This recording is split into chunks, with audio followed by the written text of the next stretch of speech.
Hello and welcome to Cancer season. If you're just tuning in for the first time to Embodied Astrology, my name is Renee.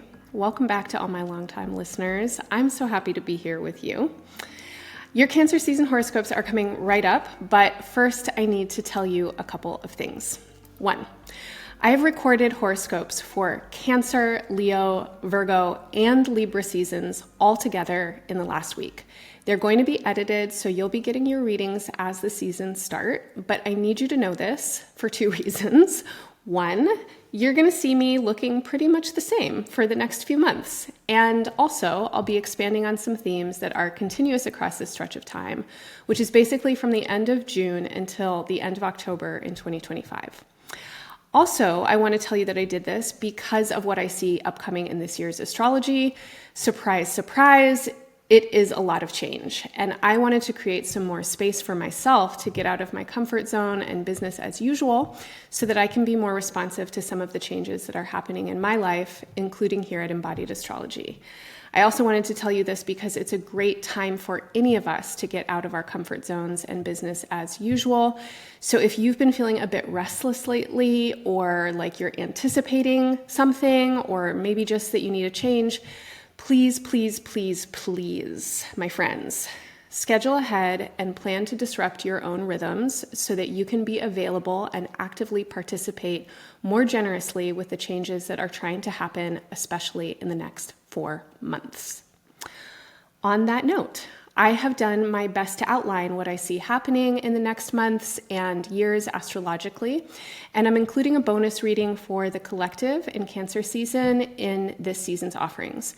This is about a 20-minute listen, and you can find it linked in the show notes or wherever you found this reading. Please listen to it. There are some messages I really want to share with you. And finally, as I mentioned a moment ago, and as you'll hear me talk about in the bonus reading, there are some changes upcoming at Embodied Astrology. Now, if you've followed my work for a while, you know that I am not here to be a brand. I'm not trying to dominate the astrology sphere or convince anyone that I have all the answers that you need. In fact, Embodied Astrology is a project that is increasingly committed to democratizing astrology and engaging with it as an emergent strategy that anyone can access as a lens for mapping time, revealing complexities, and helping us understand how we got here, what we're doing, and what the deeper potentials are in any given situation or relationship. As the challenges of living together on planet Earth intensify, human beings need truly non-binary languages that can help us bridge the gaps between our own biases and experiences. The synthesis of embodiment practice and astrological thinking is one way we can create this kind of language. At EA, this is what we're investing in. We're putting our resources towards designing and maintaining study groups where people come together to work together. We're actively fostering co-leadership and co-authorship and creating spaces where astrology can expand its potentials through application with other modalities such as conflict transformation, design thinking, urban planning, psychotherapy, and more. Everything we offer is always offered with flexible pricing and sliding scales. Unless capacity is limited, no one is ever turned away for lack of funds. And we consistently redistribute at minimum 10% of our net profits to Indigenous-led environmental protection projects and mutual aid for under-resourced communities. So this brings me to a request, which is this. If you have ever benefited from our work, if you enjoy my monthly readings, if you attend our events, or think you want to someday, please help us to continue to grow and expand our work. In the next 6 to 12 months, my personal goal is to start funding an emergent astrologer space, where the work of a diverse group of astrologically oriented practitioners from many different backgrounds can research and produce writing, art, education, and other kinds of content that is specifically focused on meeting the practical, spiritual, and relational needs of right now. I know that times are tough and budgets are tight, but if every one of our listeners donated $1 a month, we would meet 100% of our operating costs, and we'd be able to not only keep creating monthly horoscopes and regular podcasts for free and offering all of our classes and workshops at sliding scale, but we'd also be able to do so much more. As if this wasn't already an exchange, we are working on a special membership for donors of all amounts, but things like that also cost money to map out and administer, and our team is small and our resources are limited. One thing I can say is that within the next few months, we will be rolling out an ad-free content space. And for the time being, in order to support the work we're trying to grow, we are turning on ads on all of our distribution channels. I know it's annoying. I also know you know how to fast forward.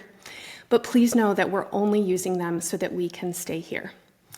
If you appreciate this work, please support it. You can sign up for a recurring donation or a one-time donation of any amount in the show notes below. You can also support our work so much by sharing it with your friends and networks and helping boost us on the algorithms by liking, subscribing, and commenting. Another great way to support this work is to purchase our products like the 2025 year ahead readings for your sun, moon, and rising signs, which are all discounted now by 25% because we're halfway through the year. And finally, one of the best ways to support us is to attend our events because most of what we do actually isn't streamed on a podcast. You can find me every Monday in my weekly virtual class on Zoom, Somatic Space, where I offer week ahead astrology forecasts and gentle adaptive movement, meditation, and visualization practices to help us make the most of the current transits. If you become a Somatic Space member, you'll also get access to our twice monthly chart reading study groups, led by my colleague, Alisha Mawji, where you can learn more about your chart and astrology through conversation and connections with wonderful people who just might become wonderful friends. We also have regular workshops and events, such as what I'm calling our upcoming reunion tour, with 3 facilitators who have been enormous parts of making embodied astrology what it is: Junata Petrus, Ramon Gabrieloff-Parrish, and Sherry Taylor. Junata is a Cancerian, and she's up first for a very special Cancer season offering of soul sweetening. We'll be leading together and taking turns offering prompts to embody, contemplate, and create with Cancerian energetics and practices we've each cultivated to support us personally through big feelings, trying times, when bonds feel tender, and when uncertainties abound. If this sounds like something you want and need, it's here for you, live or recorded. No one turned away for lack of funds. Okay, thanks for hanging in with me and listening to all of this. You can find more information about everything I just mentioned in the show notes. Please find my reading for the collective for an important general message for Cancer season. And now, onto your horoscopes. Hello, Aquarius. Welcome to Cancer season. As we enter into Cancer season, we are in a pretty significant moment astrologically that speaks to points of change and important decisions. I talked about this quite a bit in your Gemini season reading, so if you want more information, listen back to last month. But this is a notable period of time for you, because a lot that has been developing in your life over the last 5 years that really has to do, I think, with your self-concept and who you are and how you are and what you think about yourself and who you want to be and, this journey, this thing that we call life, has been evolving in some ways that I think that many of you are aware that now you are at a turning point, that there is a lot that you can actually do or not do that will have very noticeable, impactful consequences for you personally. Now, this is true all of the time, obviously, but there is something about this particular time.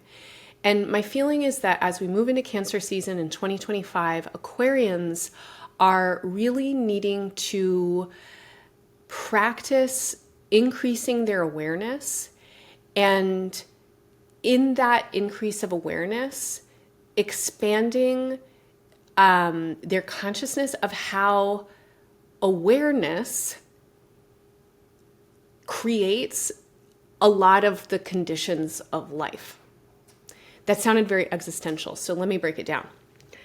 Awareness is part of what we're working with all the time, right? And the ways that we are each aware have so much to do with where we're coming from and what our life stories are and the conditions that we're working with in our body and environment. And of course, the kinds of activities that we're engaging with. And I'm sure you've had the experience of being with people who seem kind of unaware that you're even there because, let's say, for example, they're completely obsessed with scrolling on their phone, or they're just compulsive, or that's what they're doing, right? Like they're on their phone, they're not really with you. And that is impacting awareness.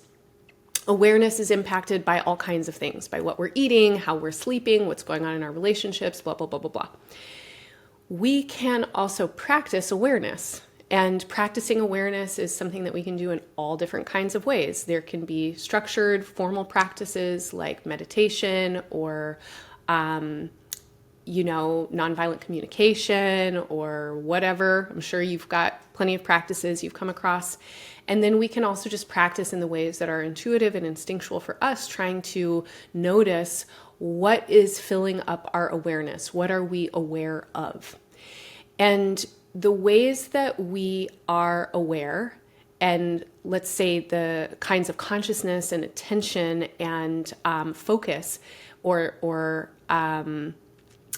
perspectives that we have in any given moment will enormously impact how we relate with our environments and relationships. So my example of somebody scrolling on their phone is an example that I'm sure you've experienced, and maybe you've also been that person scrolling on their phone. I know I've been in both places. The ways that people are very distracted on their phones have an impact on relationships. They have an impact on space that we share together. And I feel that Aquarians need to pay attention to their attention right now in a really big way, because your attention impacts your environment profoundly. What you pay attention to, how you pay attention, that really makes a difference when it comes to your attitudes, your behaviors, your actions, your decisions, and especially your relationships. And in Cancer season, I think that Aquarians have a lot going on, and you might be busy. You might be tracking a lot in your attention.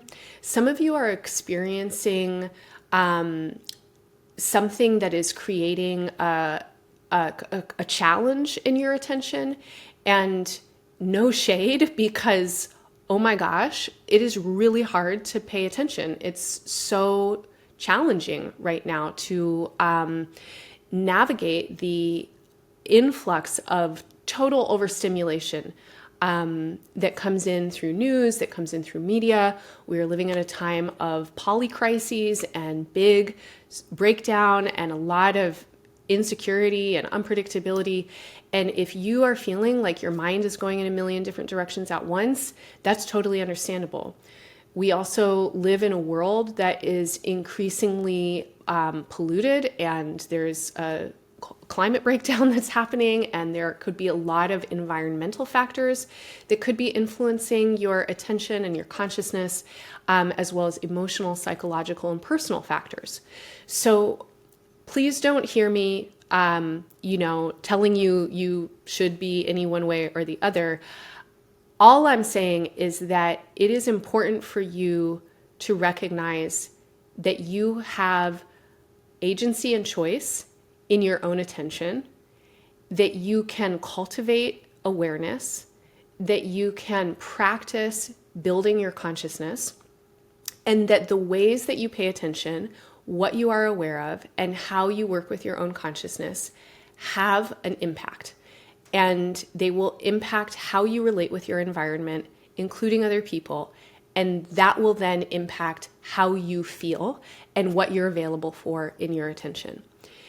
And so I think that Aquarians right now are really conscious of the need that they have for relationships. I think that some of you are navigating shifts or changes in relationships. These are happening all the time. People grow and change all the time. Circumstances shift and change all the time. And I think that a lot of you really want good relationships. You want your family to feel strong. You want your friends to be taken care of. You want to feel like the people who you're working with are, that you have good connections with them. And you are challenged right now in a way that is meant to support your growth to pick up the responsibility of your own attention and your awareness and engage with your relationships and with your environment in ways that hopefully express what you want to be expressing in your attention. So if you're the type of person that is scrolling on your phone a lot while people are trying to talk to you, maybe try to put it down sometimes and listen, tune in. If you're the type of person who's really present and other people are scrolling on their phone while you're trying to talk to them, try asking for their attention. And you don't have to be mean about it. You could just be real about it. Like, hey, I'm here. I want to connect with you. Would you be willing to put down your phone for a bit? Can we spend some time together? These are really simple examples. They may not be relevant for your particular situation, but I do feel that a lot of you are really in a space right now of needing to work skillfully with your mind so that you can influence your environment and relationships in ways that care for them. And a lot of you are trying to make changes in your life right now and improve your environment in relationships. And I want to say that the best way that you can do that right now is by bringing more attention to your attention and noticing what you're paying attention to. Another example, I have a lot of Virgo placements and I'm also a Leo rising, so I have Aquarius descendant. And I think that for me personally, as my own personal example, my mixture of Virgo and Aquarius energy can make me a person who is really detail oriented, and like I joke a lot of the times that critique is my love language. And this might not come across in the way that, there are parasocial relationships because I'm putting myself on the internet, but anyone who knows me well has probably at one point asked me, like, Renee, do you like me? Because I can be incredibly critical about things. But for me, that is also how I love, because I want to improve things. I want to make them better. And I do that with myself all the time, right? I'm like, this should be better. That should be da, da, da, da, da. Now, it has become abundantly clear to me as I've gotten older that this is not a love language that everybody speaks. And it also doesn't often feel loving to me personally when I receive that from others or give that to myself. And the quality of that kind of attention doesn't always cultivate the kinds of environments that I actually really want. And so it is a practice for me personally to notice when I'm being critical and when I'm focusing on, details that I'm feeling like they need to be adjusted a little bit. Part of my practice when I'm noticing that is to relax my brain, relax my body, shake it off, let it go, and actually shift my attention to something that I'm appreciating. If I'm noticing something that I really want to fix, part of my practice is then in communicating, right? Like, how do I want to speak to this? I've learned by this point that people don't really like being criticized, including me. So if I'm seeing a problem with something, I can craft my language around it so that I'm not as critical as I might be.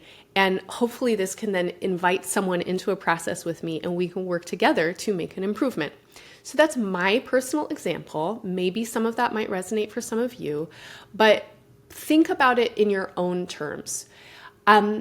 What do you naturally, instinctually, innately focus on because that's your personality? What do you miss? You've probably received feedback in your life, right? Of like, well, you didn't even notice this. So this is natural, normal. Everybody does it. There are things that we are kind of predisposed to really focus on, and other things that we just totally miss, like we don't even notice it.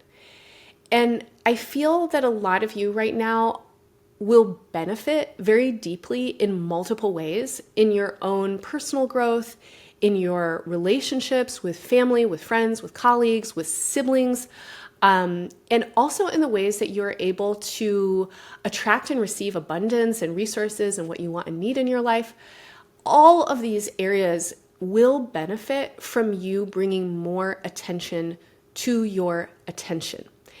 And if you think back to 2020, contemplate for yourself what was emerging for you around then, particularly in any kinds of awareness about what kind of person you are or want to be. And in the last 5 years, how you have grown, how the world has changed, and the ways that you now have awareness about how you pay attention to things and how what you pay attention to is part of how you grow and how you evolve. And if any of this resonates for you, then project forward another 5 years to 2030 and think about, where do you want to be by then? And how might your life change and evolve in the next 5 years if you are more intentional about your attention in some specific ways? And I would encourage you to really think about the ways that you pay attention to your home and family, and whatever that means to you, because those are small words with huge meanings, okay? So whatever home and family mean to you, that could include your environment and the places that you're in. And also in any ways that you want to be appreciated or recognized yourself for the work that you do in the world, or what you feel you want to be known for. How are you paying attention in those places? What are you conscious of? And are there ways that you can intentionally cultivate attention that can help you grow in these landscapes and areas of your life? The other thing that I want to share with you about Cancer season is that we are moving towards a Mercury retrograde, and Mercury enters the sign Leo, which is your opposite sign, on the 26th of June. Mercury won't station retrograde until the 18th of July.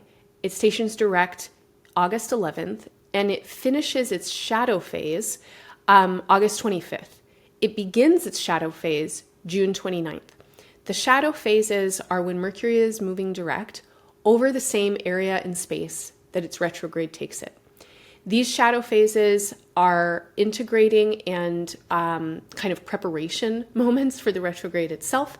And so from June 29th until July 18th, this is a big chunk of Cancer season. We are with the shadow of Mercury's upcoming retrograde. Now, as I mentioned, Leo is your opposite sign, and I'm going to talk a lot more about this when I get to your Leo season reading.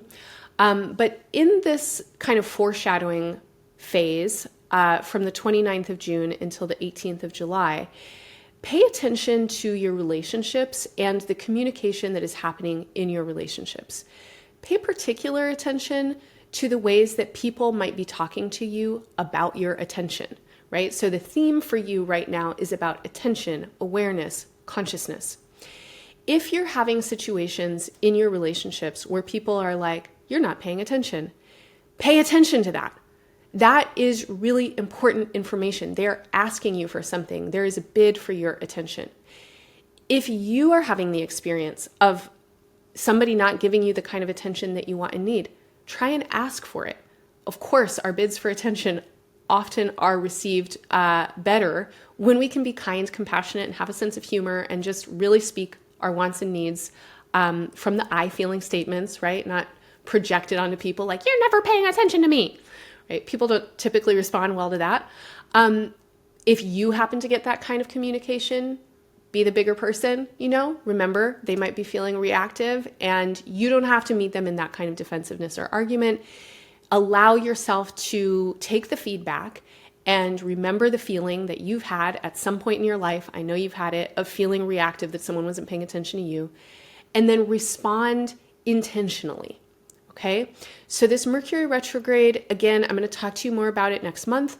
But for the shadow phase, really pay attention to communication in relationships and the way that attention and intention, awareness and consciousness impact and influence how you can connect with people.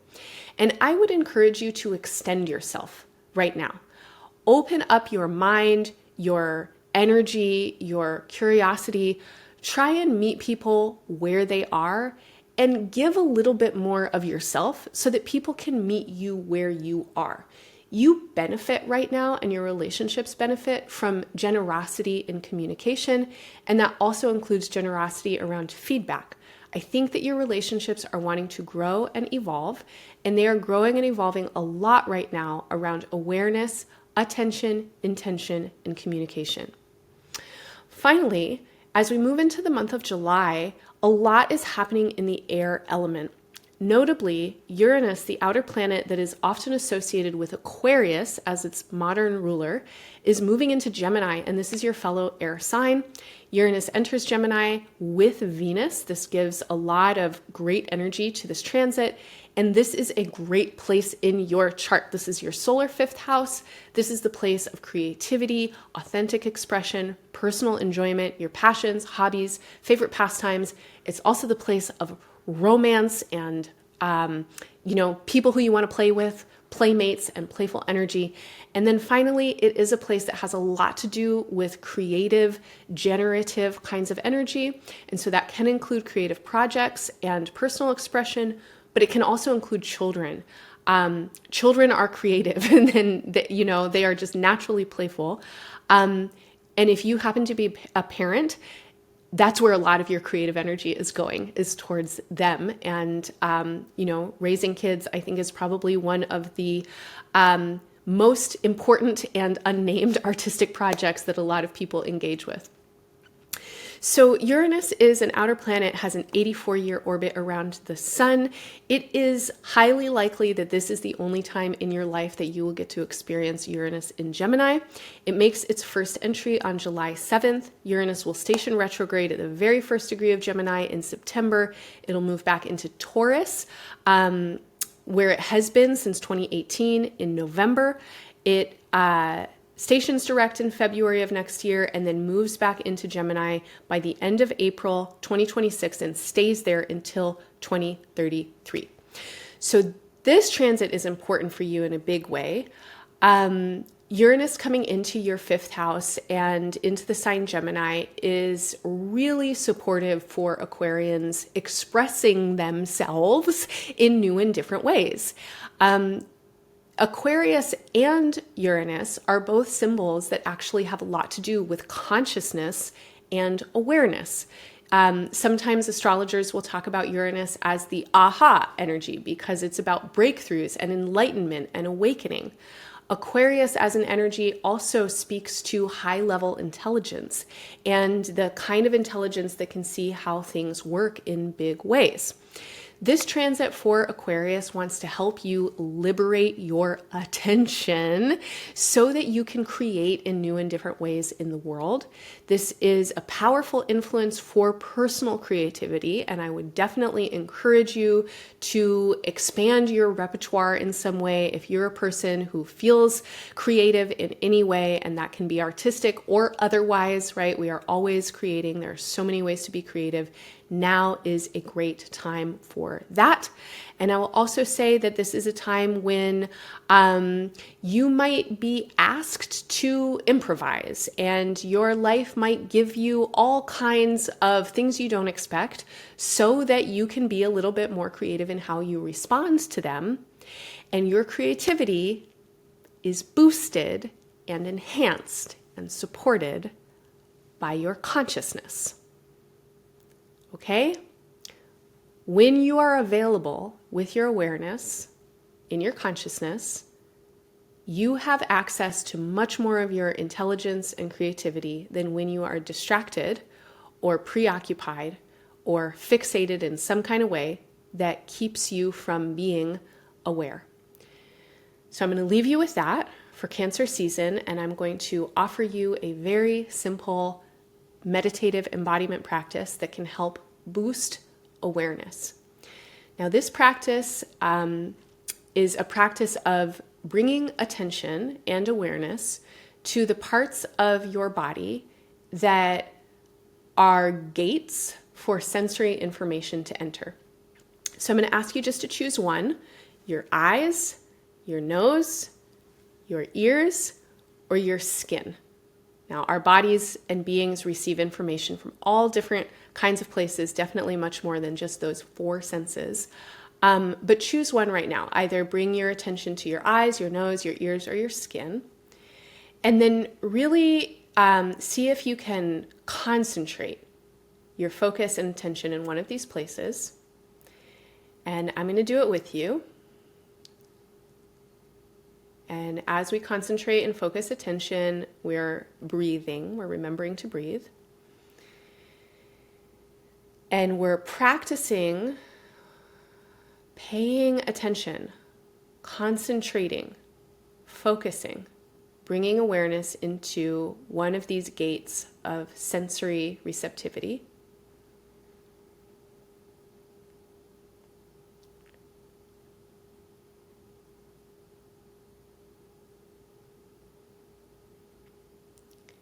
And then I want to ask you, Aquarius, to notice how you're noticing what you're noticing.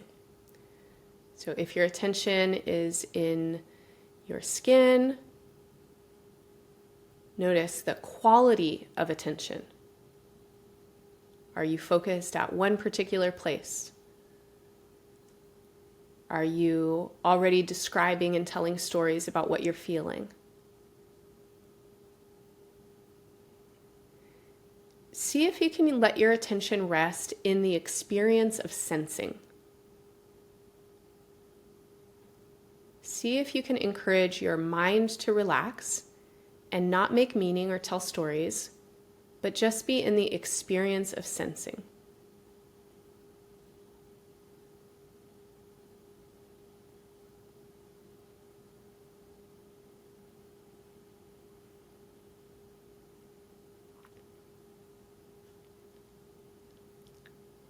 Then, Aquarius, can you let your awareness and attention get even deeper and more subtle and move towards the sentience or the consciousness that is experiencing the sensation right now? So there's your body, there's the place that you're focusing on, and then there's the phenomena of sensation. Then there's presence. And that's the place I want to ask you to dwell for a couple of breaths, is just in this presence. Noticing the part of you that is noticing. The sentience that exists, that can sense.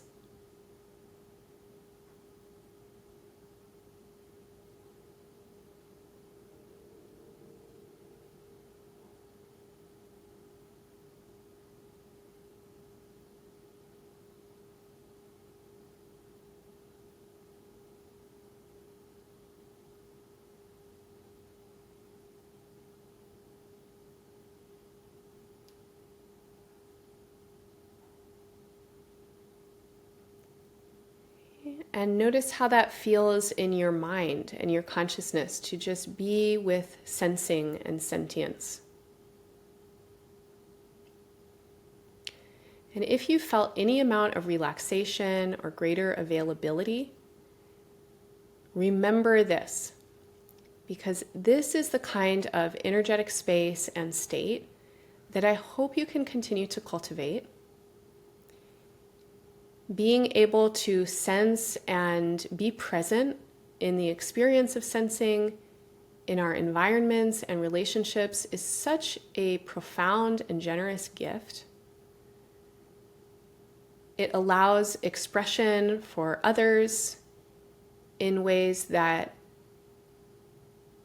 I think are very supportive, where others can feel our presence as available, but not trying to control, as attentive, but not fixated.